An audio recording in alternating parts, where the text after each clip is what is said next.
Made অফের সাথে made from এর কি পার্থক্য? মেড অফ হচ্ছে যখন কোনো বস্তু তৈরি হয় এবং ওই তৈরিকৃত বস্তুর মধ্যে যদি উপাদানের অস্তিত্ব দেখা যায়, উপাদানটা দৃশ্যমান হয়, ওইটা হচ্ছে made of.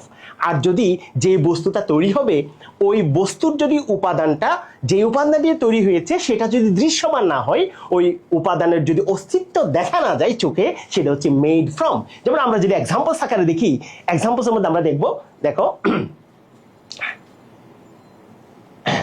Made of. Made of মানে হচ্ছে দিয়ে তৈরি যেখানে উপাদান অপরিবর্তিত থাকে। যেমন the table is made of wood. এই যে টেবিলটা তৈরি হয়েছে কি দিয়ে? কাঠ দিয়ে। এখানে টেবিলের মধ্যে কাঠের অস্তিত্বটা দেখা যাচ্ছে চোখে, সুতরাং এটা হবে মেড অফ। যেমন টেবিল কাঠ দিয়ে তৈরি, এখানে বোঝা যাচ্ছে এটি কাঠের। The ring is made of gold. এই স্বর্ণের রিং হচ্ছে স্বর্ণের তৈরি এবং এই রিং এর মধ্যে স্বর্ণের এক্সিস্টেন্স দেখা যাচ্ছে, ওই জন্য হবে মেড অফ। এরপরে the house is made of brick. একটা ঘর তৈরি হয়েছে, বিল্ডিং তৈরি হয়েছে, ওখানে উপাদান মানে হচ্ছে ইট।